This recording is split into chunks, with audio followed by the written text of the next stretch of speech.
Papua, Pulau Surga. Papua adalah pulau terbesar kedua di dunia. Pada akhir tahun 500 Masehi, pengarang Tiongkok bernama Gao Yuhua memberi nama Tungki. Dan pada akhir tahun 600 Masehi, Kerajaan Sriwijaya menyebut nama Papua dengan menggunakan nama Janggi. Tidore memberi nama untuk pulau ini dan penduduknya sebagai Papawa yang sudah berubah dalam sebutan menjadi Papua. Pada tahun 1545, Inigo Ortiz de Retes memberi nama Nueva Guinea. Dan ada pelaut lain yang memberi nama Isla del Oro yang artinya Pulau Emas. Robin Osborne dalam bukunya menjuluki provinsi paling timur Indonesia ini sebagai surga yang hilang. Tidak diketahui apakah pada peradaban kuno sebelum Masehi di Papua telah terdapat kerajaan. Bisa jadi, zaman dahulu telah terdapat peradaban maju di Papua. Pada sebuah konferensi tentang lampu jalan dan lalu lintas tahun 1963 di Pretoria, Afrika Selatan, C.S. Downey mengemukakan tentang sebuah pemukiman terisolir di tengah hutan lebat pegunungan Wilhelmina di bagian barat New Guinea, yang memiliki sistem penerangan maju.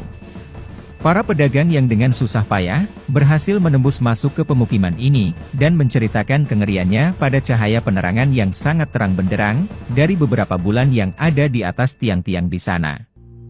Bola-bola lampu tersebut tampak secara aneh bersinar setelah matahari mulai terbenam, dan terus menyala sepanjang malam setiap hari. Kita tidak tahu akan kebenaran kisah ini, tapi jika benar, itu merupakan hal yang luar biasa dan harus terus diselidiki. Papua telah dikenal akan kekayaan alamnya sejak dulu. Pada abad ke-18 Masehi, para penguasa dari Kerajaan Sriwijaya mengirimkan persembahan kepada Kerajaan Cina.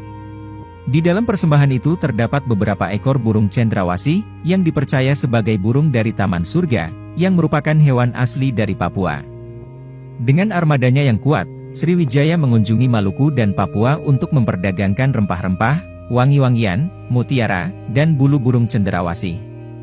Pada zaman Kerajaan Majapahit, sejumlah daerah di Papua sudah termasuk dalam wilayah kekuasaan Majapahit. Pada abad 16, pantai utara sampai barat, daerah Kepala Burung sampai Namatota Kabupaten Fakfak di sebelah selatan, serta pulau-pulau di sekitarnya menjadi daerah kekuasaan Sultan Tidore. Pada awal abad 20, perburuan cendrawasih masih marak terjadi. Burung-burung yang diburu, dibawa hingga ke Eropa hingga kakinya patah. Tujuannya, bulu cendrawasih yang halus dan berwarna tersebut, akan dijadikan hiasan mahkota dan topi para bangsawan.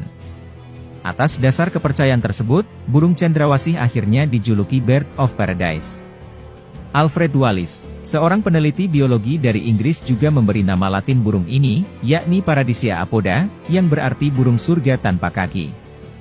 Eksistensi cendrawasih sebenarnya telah diketahui raja-raja di Eropa sejak 1522.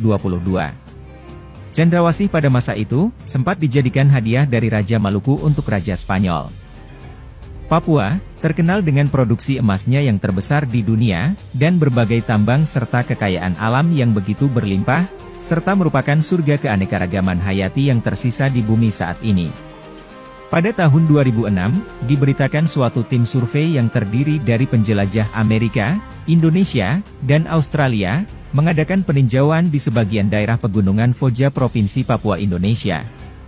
Di sana mereka menemukan suatu tempat ajaib, yang mereka namakan dunia yang hilang, dan Taman Firdaus di bumi, dengan menyaksikan puluhan jenis burung, kupu-kupu, katak, dan tumbuhan yang belum pernah tercatat dalam sejarah.